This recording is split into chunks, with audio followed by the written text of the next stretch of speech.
Playing games used to be a bulky affair. Massive monitors, a powerhouse CPU, and endless cables. However, the PSP flipped that script, giving gamers the freedom to dive into their favorite games anywhere, anytime. And today, we're counting down the top 25 PSP titles that pack the biggest punch on the go. But before we get started, if you love gaming as much as we do, smash that like button and subscribe for more deep dives. Now, let's jump right in.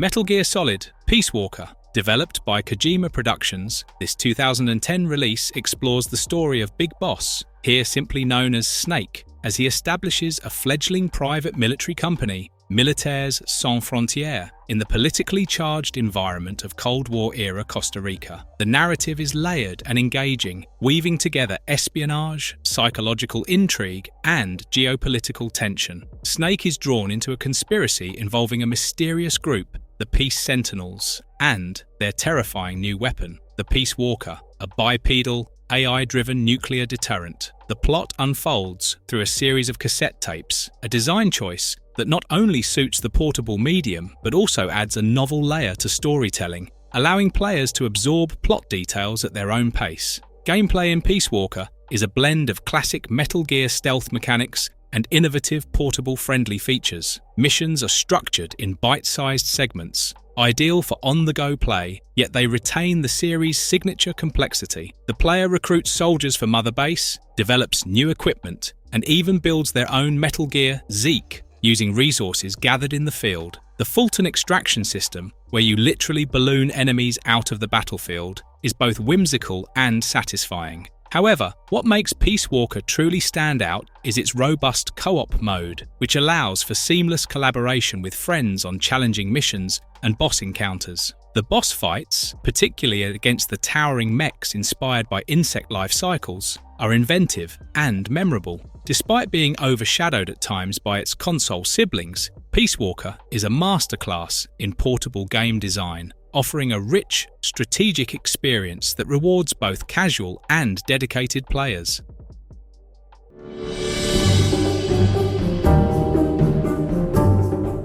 Daxter. This PSP exclusive is a spin-off from the Jak and Daxter series, but instead of Jak hogging all the glory, you get to play as his wisecracking, bug-swatter-wielding Ottsel pal. Set during the 2-year gap at the start of Jak 2, you know, when Jak gets nabbed by the Crimson Guard, Daxter is left to fend for himself. Except, true to form, Daxter kind of forgets about rescuing his buddy and instead lands a job as a bug exterminator for Osmo, a local shop owner. There's a whole lot of bug busting, some shady characters, and even a tragic sidekick.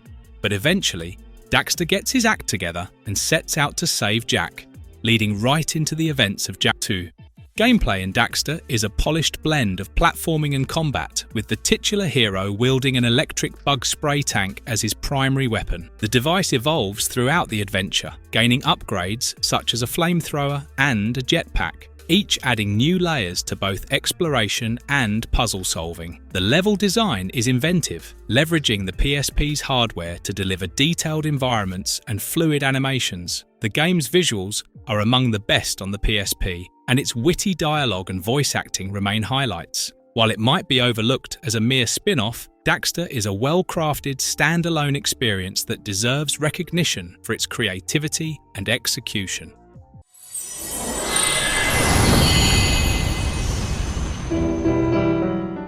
Final Fantasy VII. This is Zack Fair's story, an action RPG that serves as a prequel to the 1997 classic Final Fantasy VII. Zack is a young, earnest soldier operative, and over the course of the game, he gets tangled up in the mysteries surrounding Shinra, the war with Wutai, and the origins of his fellow super soldiers, including Sephiroth, who at this point is just a brooding co-worker, not yet the world-ending threat we all know and fear. The plot is a wild ride through the compilation of Final Fantasy VII timeline, with Zack hunting down a rogue soldier named Genesis, uncovering Shinra's shady genetic experiments, and eventually crossing paths with Aerith and Cloud. The story is packed with emotional gut punches, betrayals, and a sense of inevitable tragedy, because if you know your FF8 lore, you know Zack's fate is sealed from the start. But it's the journey that counts, and Zack's optimism and charm make him one of the most memorable heroes in the series. Gameplay in Crisis Core is a departure from the turn-based roots of the series, embracing real-time combat with a focus on agility and materia customization.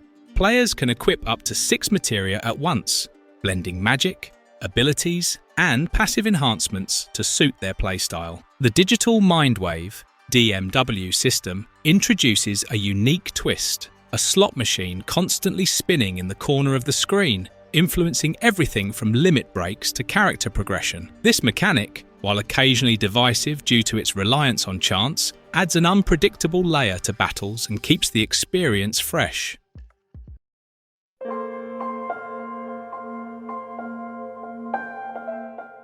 Persona 3 Portable. This isn't just another RPG, it's a high school drama wrapped in a supernatural horror story with a side of existential dread and a killer soundtrack. Set in the eerie city of Tatsumi Port Island, you play as a transfer student who joins a secret club called SC's, Specialized Extracurricular Execution Squad, a group of teens who fight monstrous shadows during the mysterious dark hour, a hidden time between one day and the next, when most people turn into coffins and a massive tower called Tartarus looms over the city. Gameplay is a mix of turn-based combat and social simulation. You'll fuse personas, upgrade your stats, and manage your team's tactics. And for the first time in the series' history, you can control every party member directly, which is a godsend if you ever got frustrated by AI teammates in previous versions.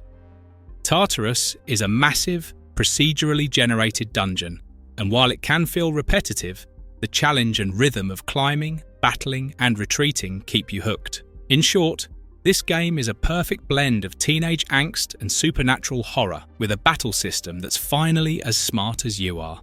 The female protagonist's route is a revelation, offering new dialogue, music, and relationships that make repeat playthroughs worth it. And let's not forget the evoker. Summoning your persona by shooting yourself in the head is still one of the edgiest, most unforgettable mechanics in RPG history.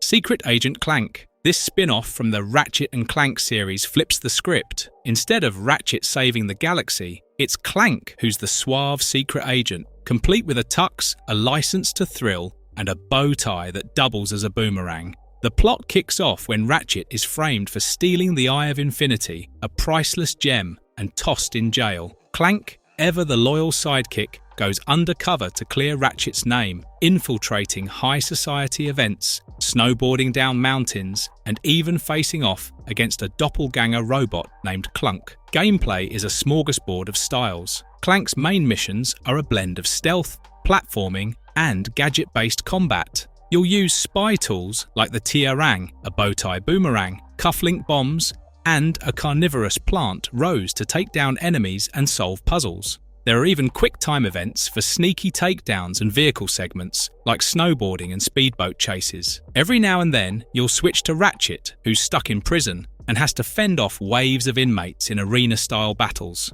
The sheer variety and the game's willingness to poke fun at itself is what makes this game truly worth playing. The spy theme is executed with style, and the game's cast of villains is as colourful as ever. It's underrated because, sure, it's not the deepest or most polished entry in the series, but it's got heart, laughs, and more gadgets than an average spy movie.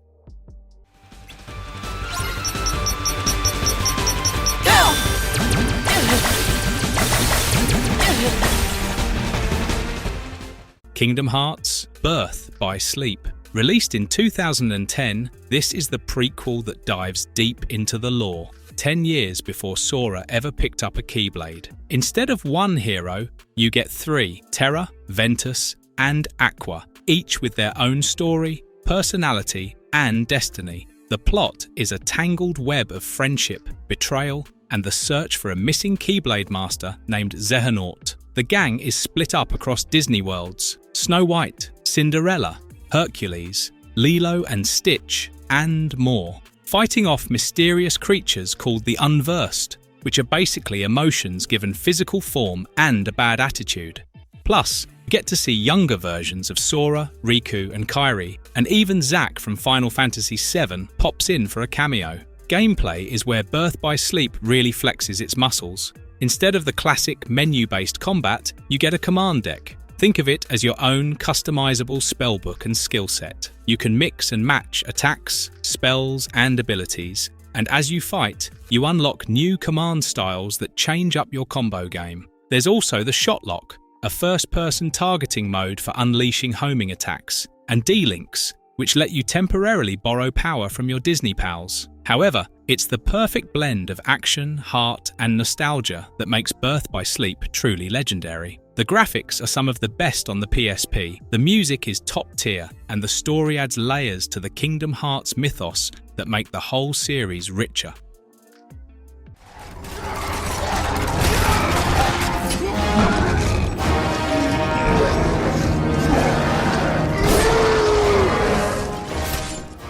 God of War, Ghost of Sparta. Set between the original God of War and God of War 2, this PSP powerhouse follows Kratos as he's haunted by visions of his past, decides to ignore Athena's advice, and sets off to uncover the truth about his family. The story dives deep into Kratos' backstory, revealing that his younger brother Deimos was kidnapped by the gods due to a prophecy about a marked warrior bringing down Olympus. Years later, after Kratos has become the god of war, he learns Deimos might still be alive and trapped in the domain of death.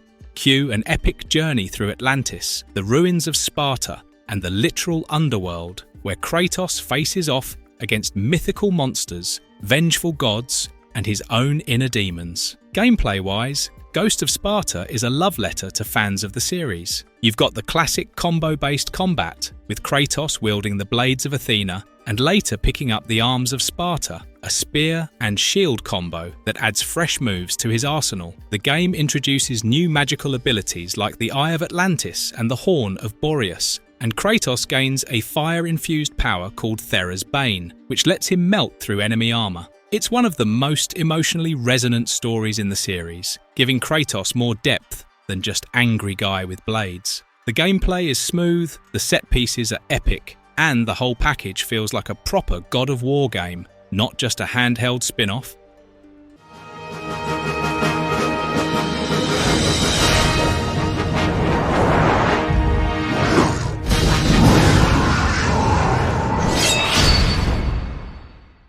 Monster Hunter Freedom Unite. Developed for the PSP, it expands upon the foundation laid by its predecessors, offering an extensive suite of quests, an expanded bestiary, and a refined gameplay loop that has since become synonymous with the series. Set in the fictional Poker Village, the game casts players as a fledgling hunter, tasked with maintaining the region's delicate ecological balance. While the narrative is intentionally light, the true draw lies in the emergent storytelling. Each player's journey is shaped by their choices, triumphs, and by its meticulous attention to detail and strategic depth. Players must carefully prepare for each hunt, selecting appropriate weapons and armor, crafting essential items, and studying monster behaviors. Combat is deliberate and weighty. Every action, from rolling to executing powerful charged attacks, demands precision and timing. The game's difficulty is notable, especially in later ranks, but it is this challenge that fosters a sense of accomplishment and camaraderie among players.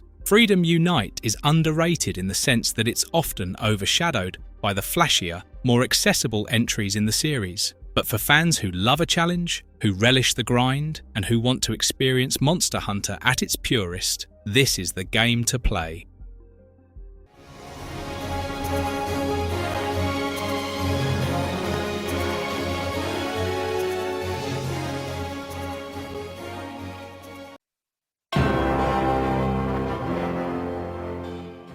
Valkyria Chronicles 2. When you think of war, you probably don't think of high school, unless you've played Valkyria Chronicles 2, the PSP sequel that swaps out grizzled veterans for a scrappy bunch of military academy cadets. Set 2 years after the original, this tactical RPG throws you into a Gallia that's barely recovered from the Second European War, only to be plunged into a civil war fueled by racism, rebellion, and a whole lot of teenage angst. The story is surprisingly mature for a game about kids at school, tackling themes like ethnic cleansing, prejudice, and the cost of war. But it's also packed with anime-style friendships, rivalries, and the kind of emotional moments that'll have you reaching for the tissues. The defining feature of this game was its gameplay. The Blitz system returns, blending turn-based strategy with real-time action, taking cover, flanking enemies, and calling in reinforcements, all while managing your limited command points.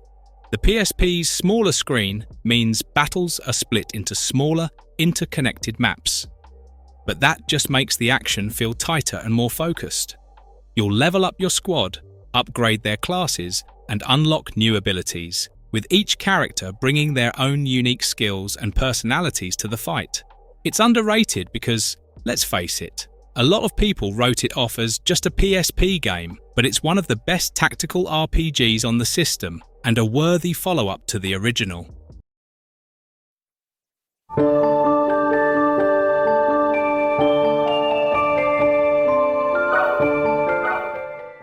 Jeanne d'Arc. Developed by Level 5, the team behind Dark Cloud and Dragon Quest VIII, this title reimagines the legend of Joan of Arc through an anime-inspired lens, blending real-world events with mythical creatures and magical artifacts. The narrative follows Jeanne, a young woman from the village of Domremy who discovers a mystical armlet and is chosen by divine forces to lead France against the English and their demonic allies. The plot is both faithful to the spirit of Joan's historical journey and inventive in its fantasy embellishments. Gameplay is rooted in classic turn-based strategy with a few notable innovations. The burning aura system is especially effective. After attacking an enemy, a fiery aura appears behind them, and positioning another character within that aura grants significant damage bonuses. This encourages thoughtful movement and rewards tactical teamwork. The armlets also allow certain characters, including Jeanne, to transform into enhanced warriors,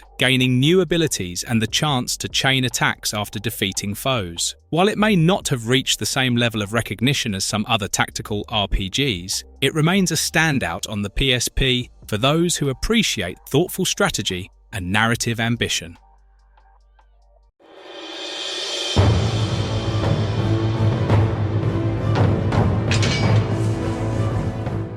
Patapon, created by the minds behind Loco Roco. This game is a quirky mashup of rhythm action, real-time strategy, and RPG, all wrapped up in a stylish, minimalist art style. The narrative is deliberately simple, with the Patapons marching through a stylized, side-scrolling world, facing rival tribes and formidable creatures. The story's charm lies in its whimsical delivery and the tribe's unwavering devotion to your commands, conveyed through rhythmic chants and drum beats. The real magic is in the gameplay. Your PSP's face buttons become drums, and by tapping out specific 4-beat patterns, like Pom Pom Patapon, you command the Patapons to march, attack, defend, or retreat. Keep the beat going and you'll hit fever mode, where your troops get supercharged and you can summon miracles to change the battlefield, like calling down rain or summoning wind to boost your archers.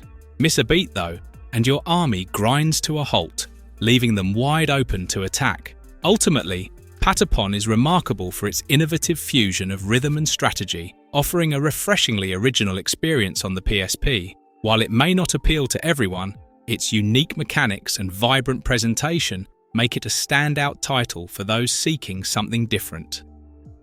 Everyday Shooter.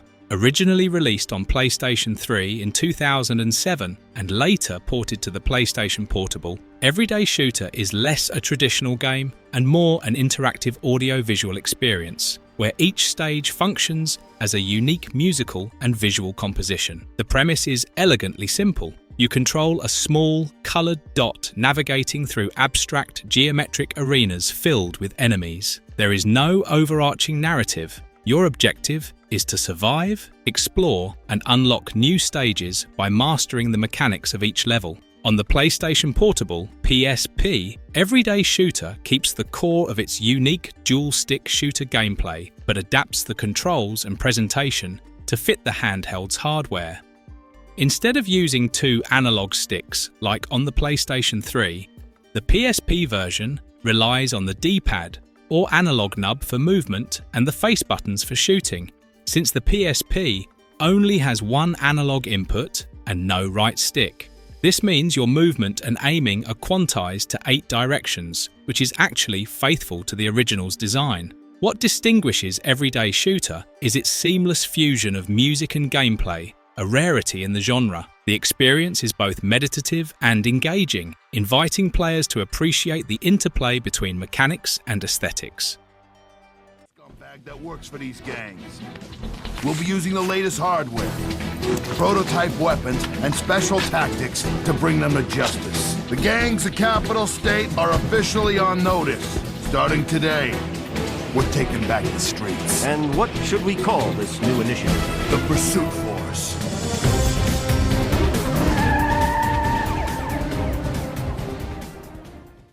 Pursuit Force. When Pursuit Force launched on the PSP, it offered a unique proposition for handheld action enthusiasts. The thrill of high-speed vehicular chases, combined with the spectacle of third-person shooting and daredevil stunts. Set in the fictional Capital State, you assume the role of a rookie officer within the elite Pursuit Force, a special police unit dedicated to dismantling 5 distinct criminal syndicates. The true appeal lies in the gameplay, which masterfully blends driving, shooting, and the audacious act of leaping between moving vehicles. The mechanics are intuitive, but executing a perfect car jump or a seamless takedown requires precision and timing. These moments of risk and reward are the game's most memorable, making each chase feel like a cinematic set piece. Beyond the main campaign, Pursuit Force offers a robust suite of unlockables, including new abilities, additional videos, and concept art, all tied to your performance. The visuals are vibrant and detailed for a PSP title, though occasional frame rate dips remind you of the hardware's limitations. The audio design is effective,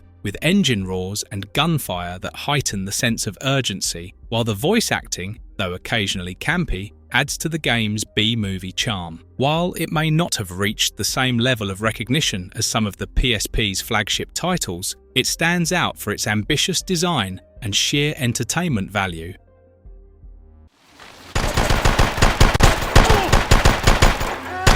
Switching back.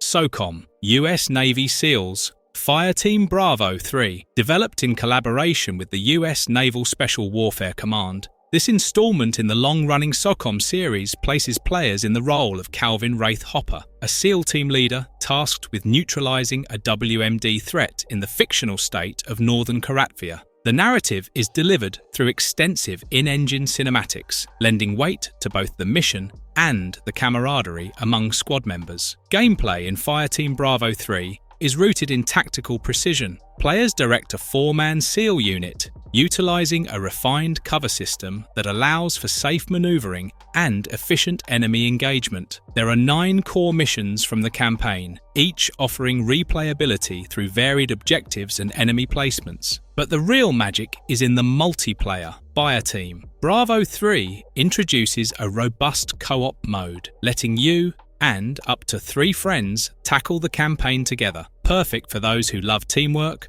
or just want to show off their headshot skills. There's also 16-player competitive multiplayer across 8 maps, with classic SOCOM modes and new additions like Leader Mode and Tug of War. While the online infrastructure is no longer available, the game remains a compelling choice for fans of military shooters seeking a portable experience with depth and polish. I can take you on if you wish. Prepare. Shine! Dissidia, Final Fantasy. This PSP fighter/action RPG is basically the ultimate Final Fantasy fanservice, a game that throws together heroes and villains from across the series' first 10 mainline titles and lets them duke it out in a cosmic battle royale. The plot centers on a never-ending war between two gods, Cosmos, the goddess of harmony, and Chaos, the god of discord. Both summon warriors from different Final Fantasy worlds to fight for their side, and you, the player, take control of the 10 main heroes, each tasked with finding a crystal to restore hope and defeat Chaos. It's not your typical 2D fighter or button-mashing brawler. Instead, battles are fast-paced, three-dimensional affairs where you're zipping around massive arenas, wall running, grinding on rails, and launching flashy attacks. The real twist is the bravery system. You start with a set amount of bravery points, BRV, and your goal is to build up your own while stealing from your opponent. Only when your bravery is high enough can you land a devastating HP attack, which deals damage equal to your current bravery. This game is the perfect blend of fan service, deep combat, and RPG progression. The game's voice acting, flashy visuals, and epic soundtrack bring the cast to life like never before, and the story is packed with emotional moments and clever callbacks to the original games. While it sold well and was critically acclaimed, it remains underrated because it's sometimes overlooked in the broader Final Fantasy canon.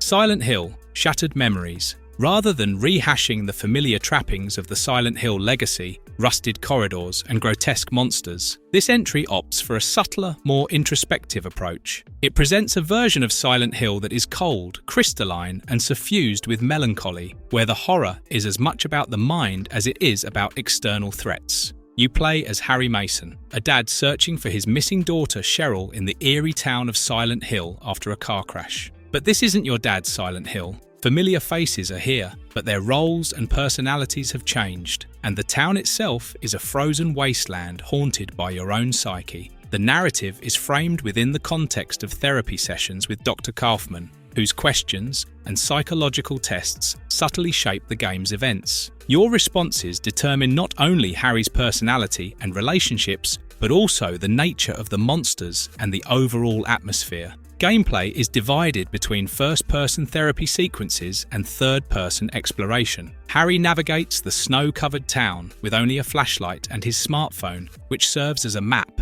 camera, and tool for uncovering clues. There is no traditional combat. When the nightmare sequences begin, the only option is to run, hide, and evade the chilling apparitions that pursue you. Puzzles are straightforward, designed to maintain the flow of the story rather than interrupt it, and the focus remains firmly on atmosphere and psychological tension. The real achievement of Shattered Memories is its ability to turn the horror inward. The game examines memory, trauma, and the ways in which we construct our own realities. The ending is particularly effective, recontextualizing the entire experience in a manner that lingers long after the credits have rolled. 10-4. Catch you later, buddy.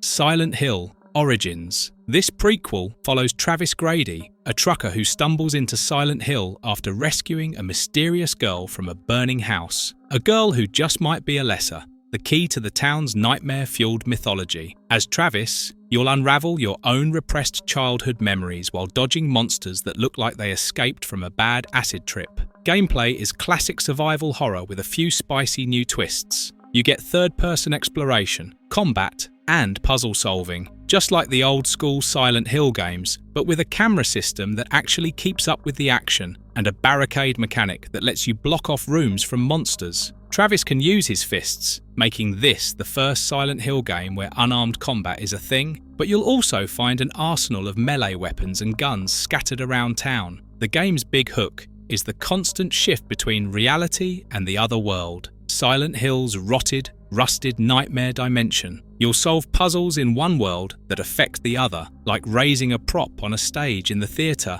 and watching the other world stage change in response. The graphics are some of the best on PSP, with moody lighting, detailed environments, and monster designs that are equal parts creepy and creative. While it revisits familiar themes and locations, it also introduces fresh mechanics that enhance both the sense of vulnerability and the strategic depth of survival. The narrative, though constrained by its prequel status, provides valuable context for the series' lore, making it essential for fans and a strong entry point for newcomers.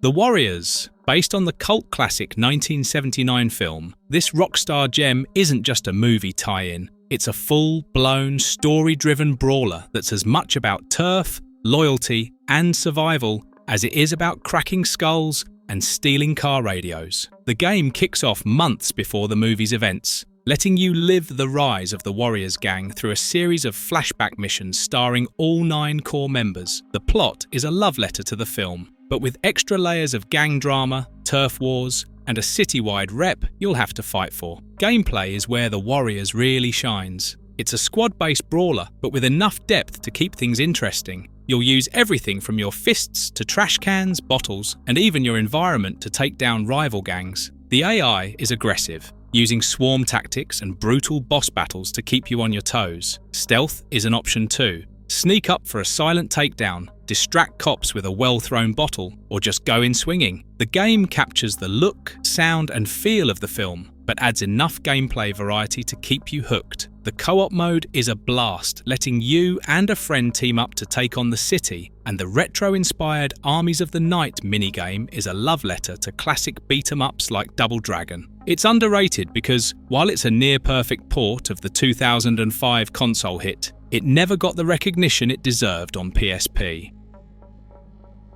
What did I do to deserve this, my lord? Rather than casting players as the hero, this game casts you as a kind of supernatural dungeon architect, tasked with protecting the demon Badman from a relentless onslaught of adventurers. The premise is refreshingly self-aware. You wield a magical pickaxe, digging through subterranean layers to construct a labyrinthine dungeon. Your objective is to mine resources, summon monsters, and set traps, all in service of keeping Badman out of the hands of those who would see him captured. The narrative is light-hearted and tongue-in-cheek, riffing on classic RPG tropes while never taking itself too seriously. Gameplay is a blend of real-time strategy and puzzle elements. You expend dig power to carve out the earth, revealing mana and nutrient blocks that fuel monster creation. Heroes, ranging from knights to mages, will infiltrate your dungeon, forcing you to adapt your defenses on the fly. Success hinges on efficient resource management, strategic monster placement, and a bit of improvisation when plans inevitably go awry. The more creative your dungeon design, the more havoc you can unleash upon the interlopers. It may not have achieved mainstream recognition,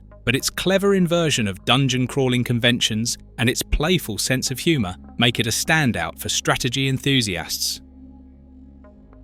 Echochrome. In this world.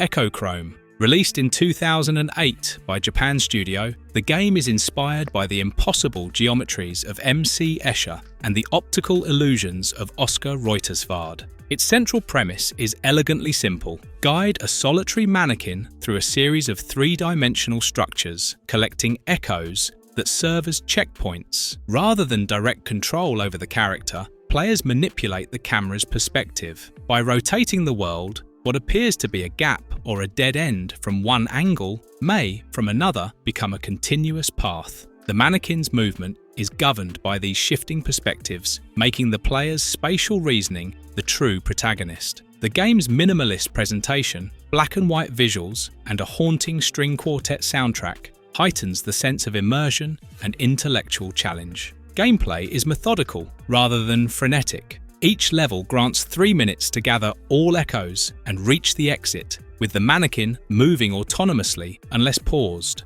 The challenge lies in anticipating how changes in viewpoint will affect the environment and in finding creative solutions to seemingly insurmountable puzzles. As the stages grow more complex, the game demands greater precision and foresight. While not as flashy as action-driven titles, Echochrome is a masterclass in elegant design and innovative mechanics, making it an underrated good brain teaser.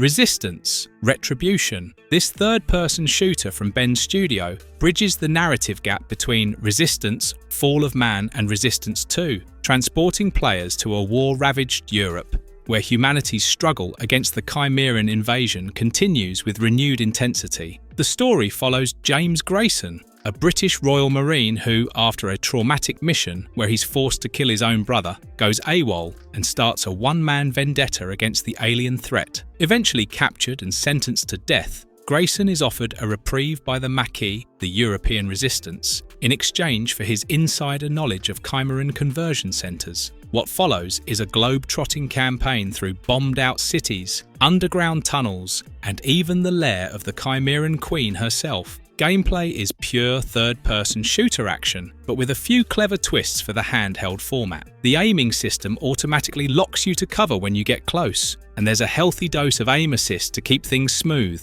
You'll wield a wild arsenal, including guns that shoot through walls, chain guns with deployable shields, sniper rifles that slow down time, and rocket launchers with mid-air redirects. Resistance. Retribution is remembered for its ambitious scope and technical achievements on the PSP. Its blend of compelling storytelling, refined gameplay, and inventive weaponry set a benchmark for handheld shooters. Although it may not have received the mainstream attention of its console counterparts, the game remains a standout experience for those seeking a serious, immersive shooter on the go.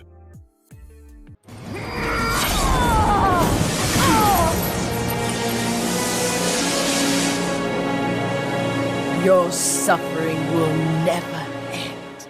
God of War Origins Collection. This compilation brings together the two PSP prequels, Chains of Olympus and Ghost of Sparta, and gives them a serious glow-up.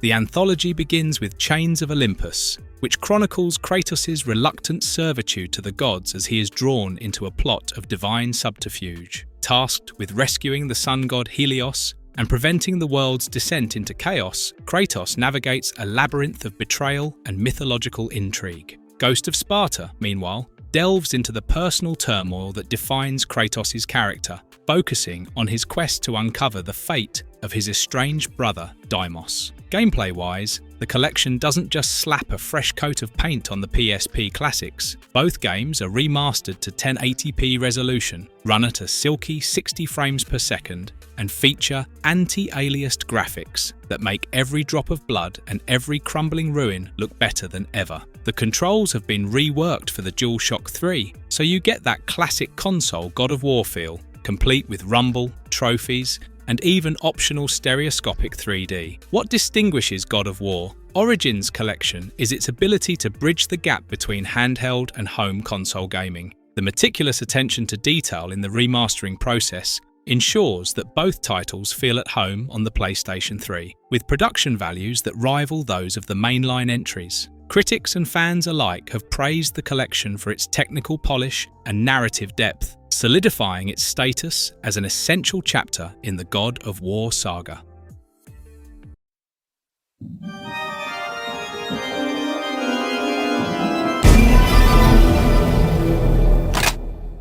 God's Eater Burst. Set in a post-apocalyptic Japan in 2071, the world is besieged by the Aragami, mutant creatures that have overrun civilization and left humanity clinging to survival. Players assume the role of a rookie God-Eater, a member of the elite Fenrir organization, tasked with defending the remnants of society using a unique, living weapon known as the God Ark. The story is both personal and expansive. Early missions focus on routine monster hunts, but the narrative soon deepens with the introduction of a powerful new Aragami and the mysterious disappearance of Lindo, a senior God-Eater. This event sets the stage for a series of emotionally charged episodes as players and their squad mates grapple with loss, loyalty, and the weight of their responsibilities. Gameplay is centered around fast-paced, mission-based hunts, where players and up to 3 AI companions take on increasingly formidable Aragami. The God Ark is a versatile tool capable of transforming between melee, ranged, and defensive modes at will, an innovation that keeps combat fluid and engaging. The burst system is particularly noteworthy, By consuming the essence of defeated origami, players can enter a powered-up state, enhancing their abilities and sharing these benefits with teammates. While the camera and controls can be occasionally unwieldy, the game's brisk pacing and engaging mechanics make it one of the most rewarding monster hunting experiences on the PSP.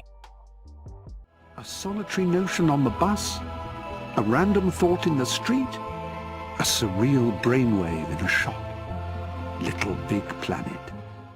Little Big Planet, originally launched in 2008 for PlayStation 3 and later brought to PSP, this British-made platformer is all about play, create, share, a tagline that perfectly sums up its infectious DIY spirit. Players assume the role of Sackboy, a customizable, fabric-based protagonist whose journey through the game's 8 themed worlds is as much about discovery as it is about overcoming platforming challenges. The narrative is light-hearted, revolving around Sackboy's efforts to assist the creator-curators in recovering their lost creations from the collector. But the true draw lies in the game's open-ended approach to both play and creation. Gameplay is rooted in physics-based platforming, with players navigating obstacles, solving puzzles, and collecting bubbles that unlock new customization options. The level of polish in the physics engine is noteworthy, lending a tactile, playful quality to every jump and interaction. However, the defining feature of Little Big Planet is its Create mode, which allows players to craft their own levels using an intuitive editor.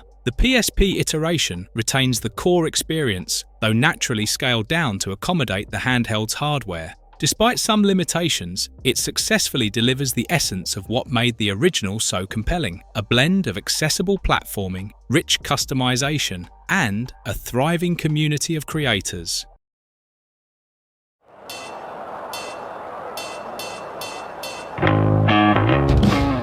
Rock Band Unplugged. This rhythm game from Harmonix and Backbone Entertainment brings the full Rock Band experience to the handheld and somehow manages to make playing all 4 instruments at once both possible and absolutely addictive. The setup is classic Rock Band. You create your own band, pick your look, and hit the road on a world tour. But instead of jamming with friends, you're the entire band: guitar, bass, drums, and vocals, all controlled with the PSP's face and shoulder buttons. Gameplay is a clever twist on the classic note-matching formula. You'll see 4 tracks on screen, 1 for each instrument, and notes scroll down in time with the music. Hit the right buttons in time, complete a phrase, a short section of notes, and that instrument keeps playing automatically for a bit, letting you switch to another. The goal is to keep all 4 instruments alive by jumping between them, racking up combos and multipliers as you go. If you miss too many notes, an instrument fails, and you'll need to use overdrive,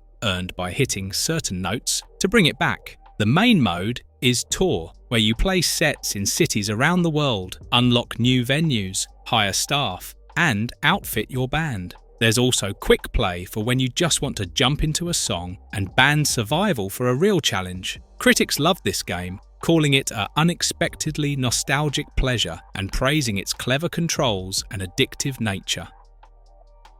Marvelous verdict. And that's a wrap on our deep dive into the best 25 PSP games of all time. For those of us who grew up with this handheld in our backpacks, every title on this list isn't just a game. It's a memory. Whether it was sneaking in a quick Crisis Core session between classes, grooving to Patapon's beat, or getting lost in the haunting streets of Silent Hill, the PSP was more than a device. It was a portal to adventure, friendship, and a little bit of late-night magic. So, what was your favourite PSP game? Did we miss any major titles you think deserve the spotlight? Let us know in the comments. Also, don't forget to smash that like button and subscribe for more gaming nostalgia and deep dives into the classics. Thanks for watching!